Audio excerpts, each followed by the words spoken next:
예, 다시 돌아왔습니다. 8주차 두 번째 시간입니다. 부동산 계획론 8주차 두 번째 시간 시작하도록 하겠습니다. 첫 번째 시간에서는 뭐 7주차 거 정리하고요. 그 다음에 수요 추정하는 방법, 그러니까 토지 용면적의 수요 추정하는 일반적인 방법이 원단위법에 대해서 설명을 드렸습니다.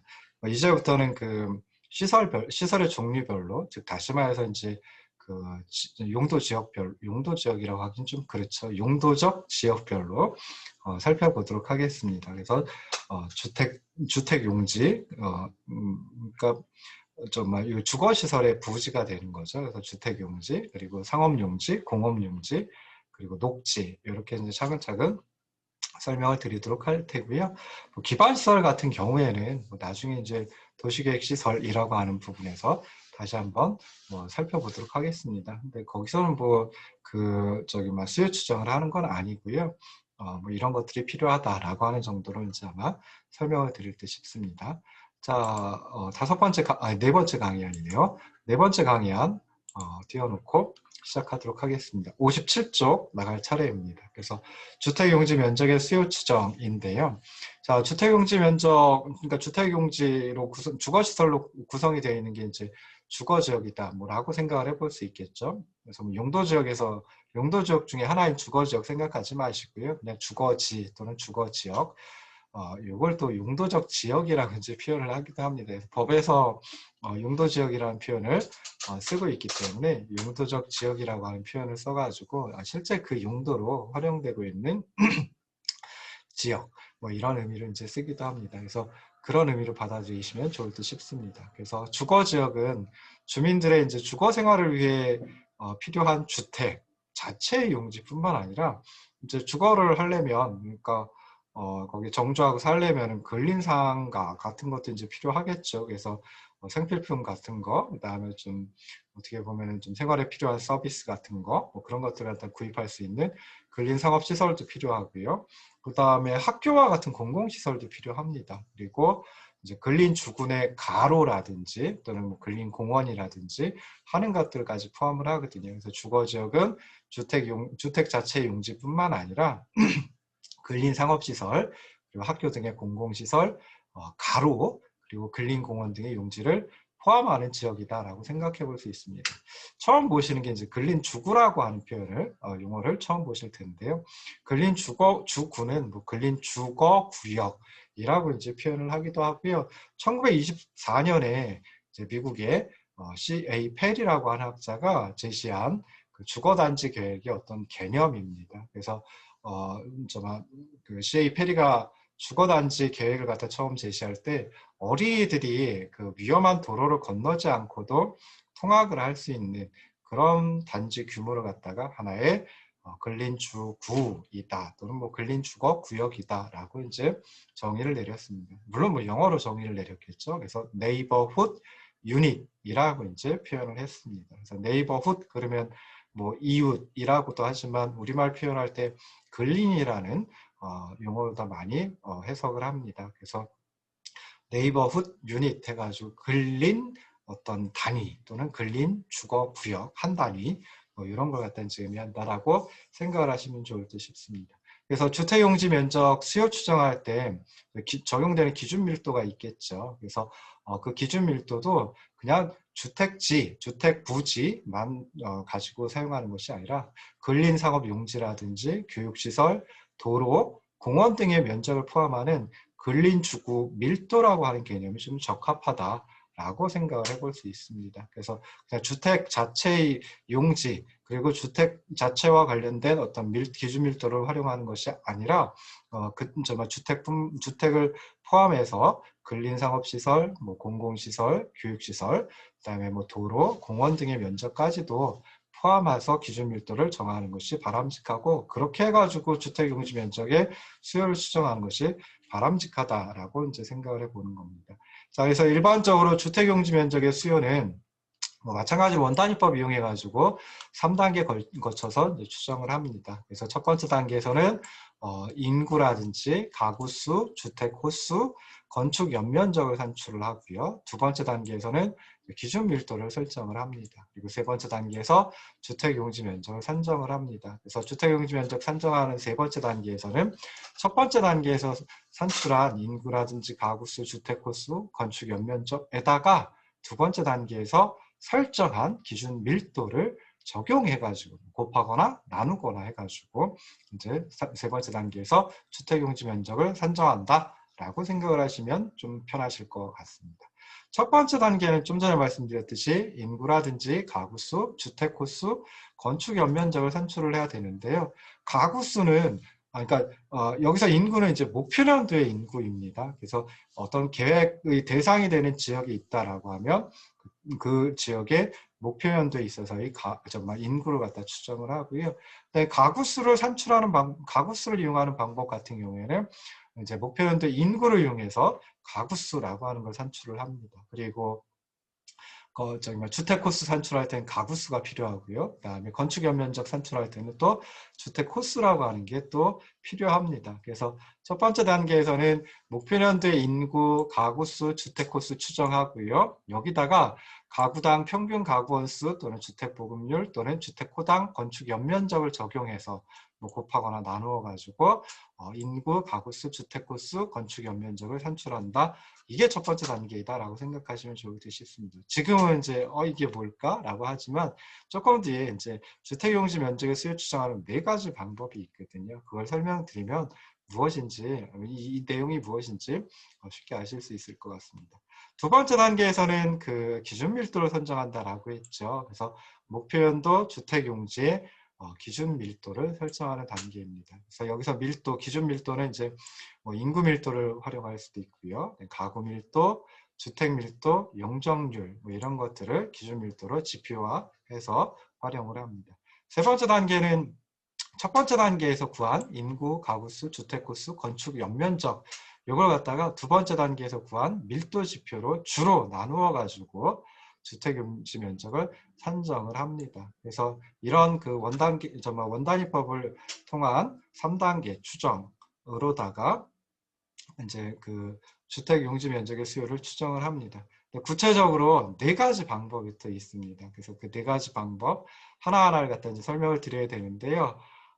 이걸 그 대면해 가지고 설명을 드리면 좀 비교적 쉬울 텐데 말로 다 설명하면 그 잘 이해를 하실 수 있을는지 모르겠어요. 그래서 한번 잘 들어보시기 바랍니다. 나중에 오프라인 강의에서 이 부분은 분명히 다시 설명을 드리도록 하겠습니다.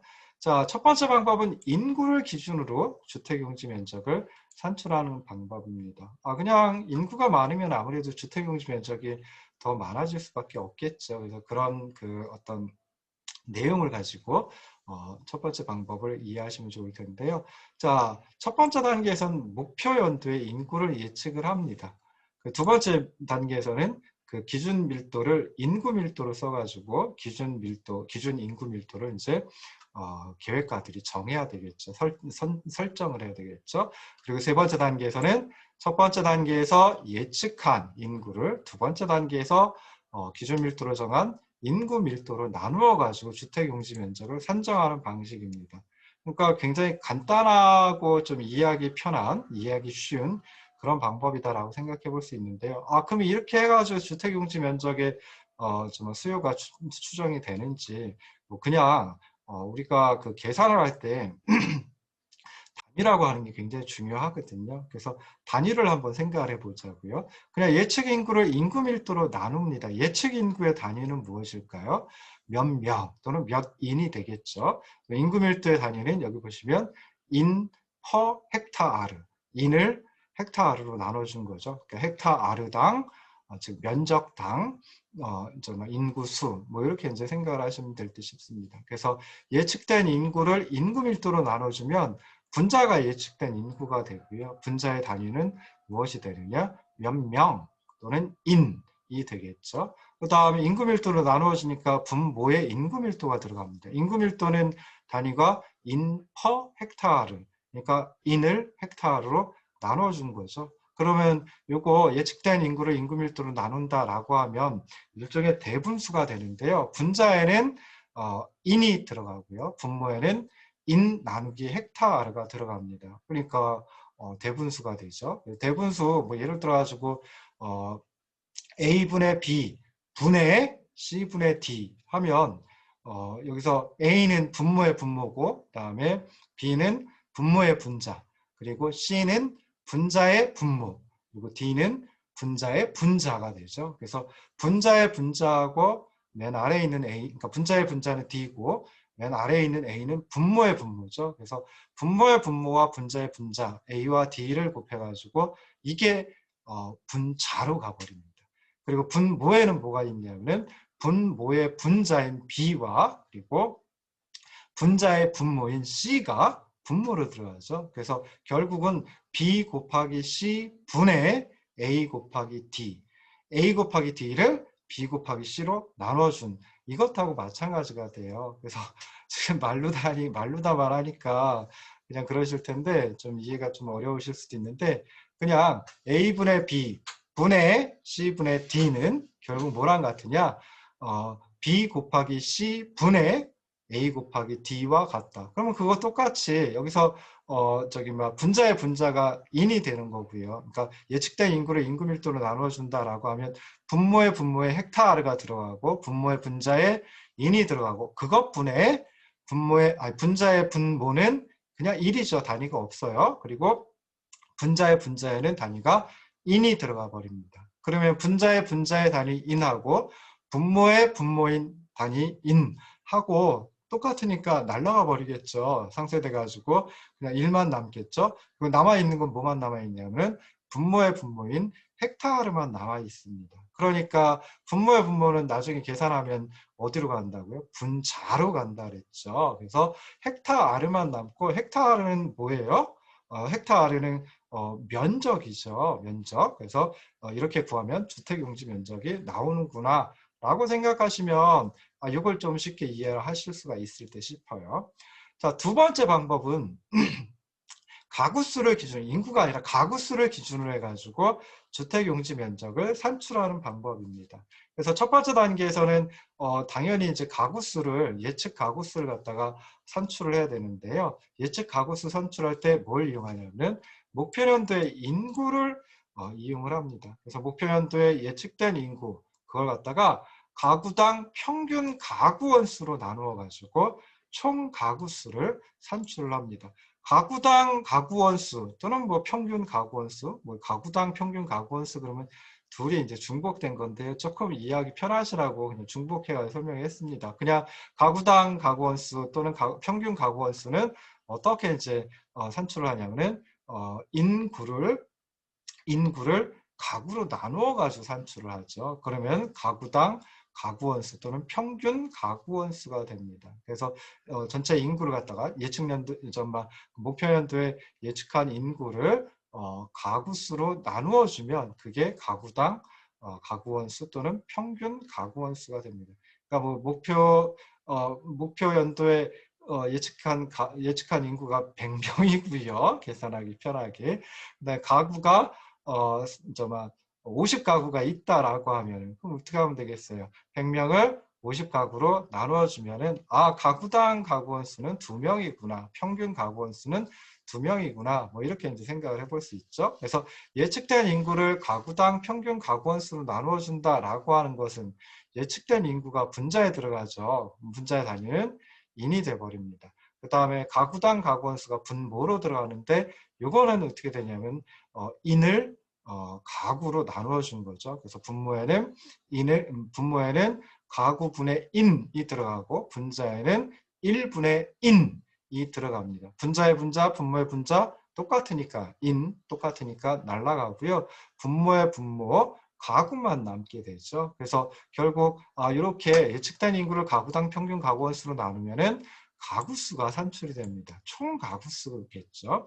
그래서 이게 1단계입니다. 2단계에서는 가구 밀도를 기준 밀도로 이제 설정을 합니다. 그래서 기준 밀도인 가구 밀도를 설정을 하는데 가구 밀도는 가구를 면적으로 나눠 준 게 되겠죠. 가구 수를 면적으로 나눠 준 게 이게 이제 가구 밀도가 돼 버립니다. 그러니까 1헥타르에 몇 가구나 살고 있을지, 살고 있는 게 바람직한지 그 기준 밀도로 설정을 하는 겁니다.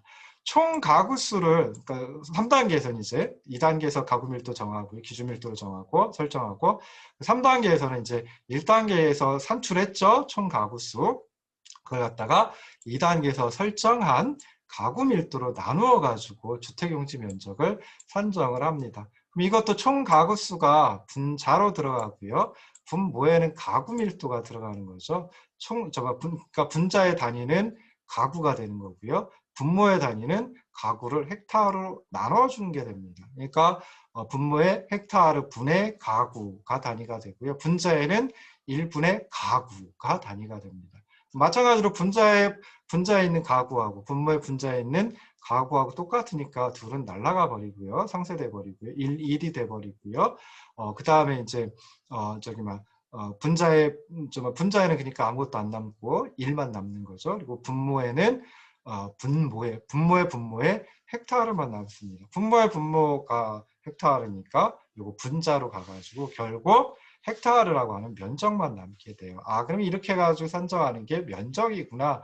지금 뭐 주택용지 면적 구하는 거겠죠. 그래서 주택용지 면적을 이렇게 산정을 할 수 있다라고 생각하시면 되고요. 자, 두 번째 방법의 장점은 무엇이냐면은 가구 수를 주택 호수로 쉽게 환산할 수 있다라고 하는 게 이제 두 번째 방법의 장점입니다. 그래서 뒤에 뭐 세 번째 방법에서 나오긴 하는데요. 이렇게 이제 가구 수를 가구 수를 산출을 했다라고 하면 그 가구 수에다가 주택 보급률을 곱해주고 1 플러스 공가율이라고 하는 걸 곱해주면은 그러면 주택 호수를 또 산정을 해낼 수가 있습니다. 환산을 해낼 수가 있습니다. 그래서 이게 장점이다라고 생각하시면 되고요. 자, 세 번째 방법은 주택 호수를 기준으로 해가지고 주택 용지 면적을 산출하는 방법입니다. 그래서 이것도 이제 첫 번째 단계에서는 일단 목표년도의 가구수를 예측을 합니다. 목표년도의 가구수는 어떻게 예측을 해요? 이 앞에 있죠. 그래서 목표년도의 인구를 예측하고 예측된 인구를 가구당 평균 가구원 수로 나누면 총 가구수를 산출해낼 수가 있습니다. 이게 바로 예측된 총 가구수이다. 예측된 목표년도의 가구수 예측한 크기이다라고 생각해 볼 수 있죠. 그래서 그런 식으로 해가지고 가구수를 예측을 하고요. 그 다음에 이 예측된 가구수에다가 주택 보급률 곱해주고 1 플러스 공가율을 곱해주면은 주택 호수가 나오게 됩니다. 1 플러스 공가율이라고 하는 것은 이제 비어있는 주택의 비율이죠. 그러니까 이 비율은 사실은 단위가 퍼센트이긴 하지만 퍼센트는 단위인 듯 단위가 아닌 듯 하여튼 단위로 이해를 할 수도 있고 단위가 아닌 예를 들어 10% 같으면 0.1이라고 하는 숫자로 바꿔줄 수가 있는 거죠. 0.1이라고 하면 이때는 단위가 뒤에 아무것도 안 붙습니다. 그래서 1 플러스 공가율 해봤자 단위가 아무것도 없는 셈이 돼버리고요. 근데 가구수에다가 주택 보급률을 곱해준다라고 하면 주택 보급률은 보통 이제 가구분의 주택 이렇게 하죠. 그래서 이런 식으로 해가지고 주택 보급률을 산정을 하거든요. 주택수를 가구수로 나누어 가지고 주택수하고 가구수가 똑같다라고 하면 주택 보급률이 100%가 되는 거고요.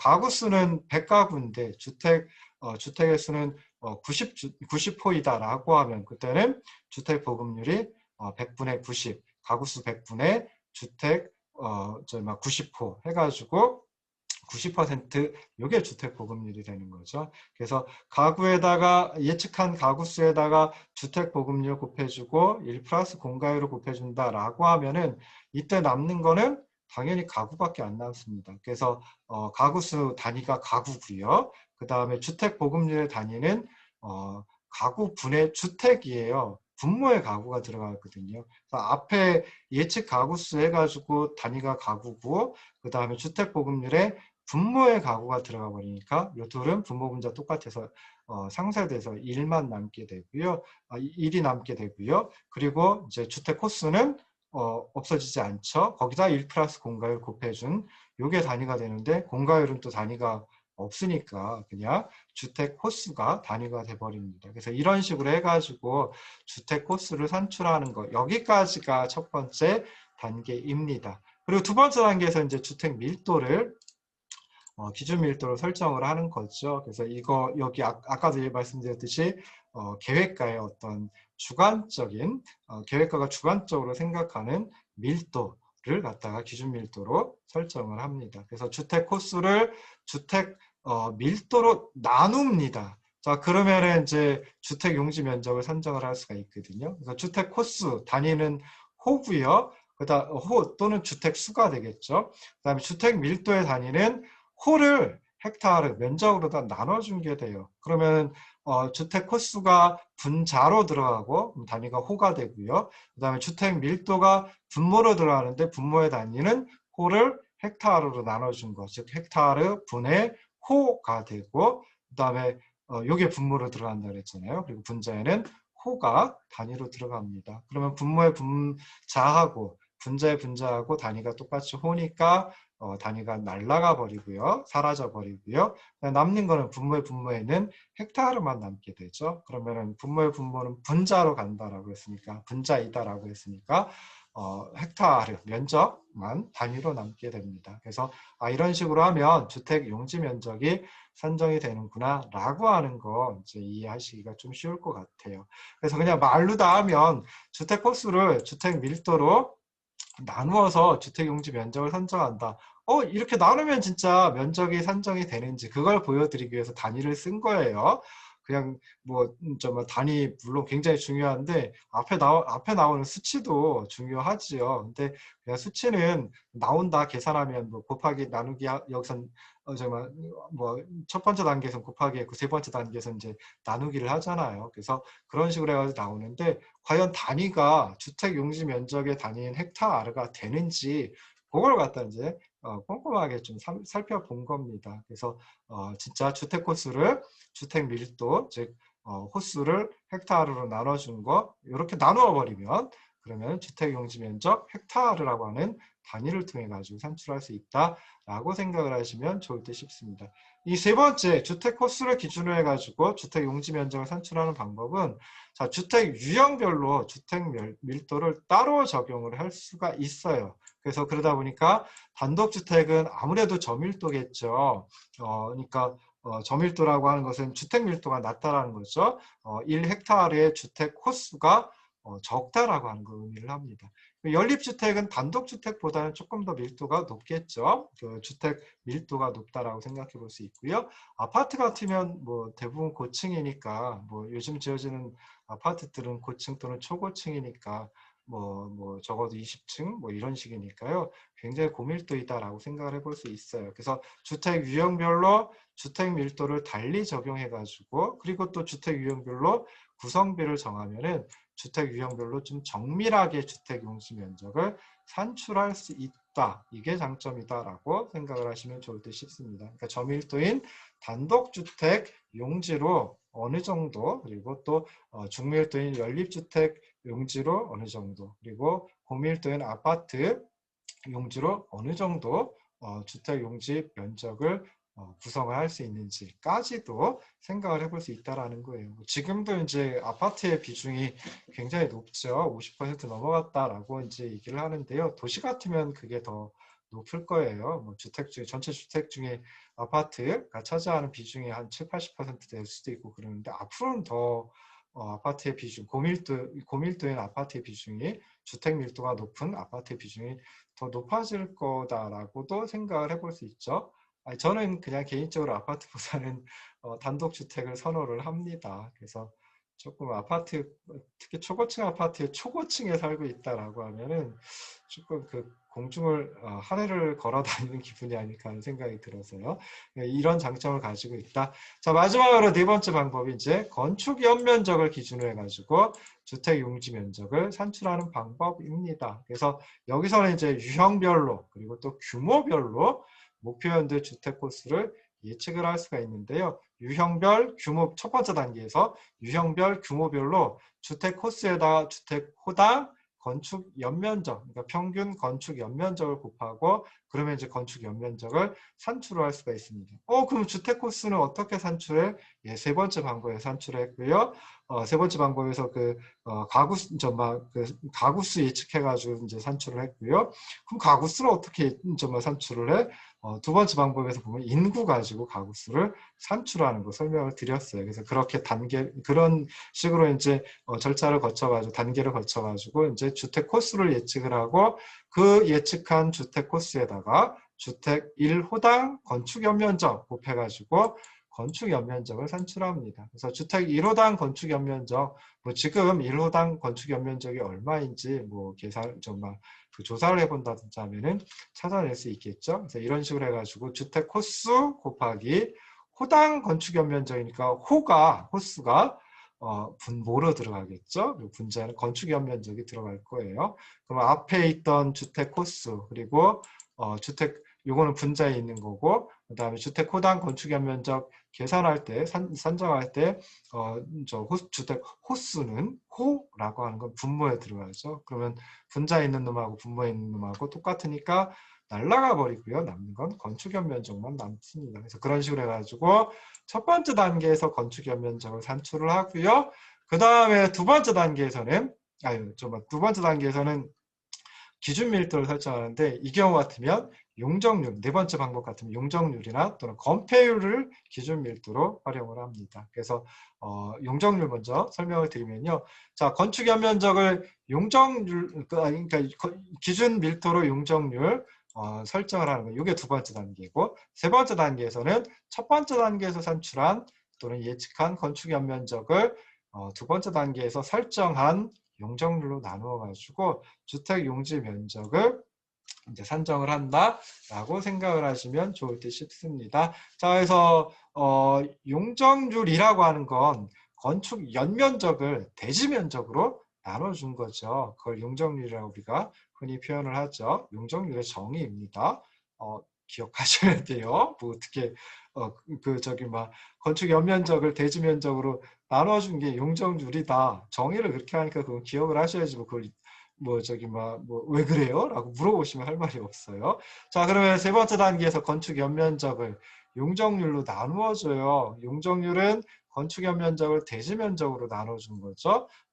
근데 그게 분모로 들어가요. 그리고 분자에는 건축 연면적이 들어갑니다. 건축 연면적은 분자에 들어가 있고, 용적률의 분자에는 건축 연면적이 또 들어가요. 그러니까 분모의 분자의 분자가 일치하니까 날아가 버리고 남는 거는 대지 면적만 남죠. 이 대지는 어떤 대지겠어요? 어떤 부지겠어요? 당연히 이제 주택 용지, 주택 부지가 되겠죠. 그래서 이런 식으로 해가지고 주택 용지 면적을 산정한다. 조금 깔끔하게 이제 산정을 할 수가 있습니다. 그런데 유형별, 규모별로다가 산정한다라고 생각하시면 되고요. 용적률 대신에 건폐율을 활용을 하기도 합니다. 그래서 층수 곱하기 건폐율 곱하기 1-00 용지율, 이걸 갖다가 요 용적률 여기 대신에 넣어줄 수도 있어요. 그렇게 되면 이건 어떤 소리가 되냐면 건축 연면적을 층수로 나누어 가지고 바닥 면적, 즉 건축 면적을 갖다 산출을 하고요.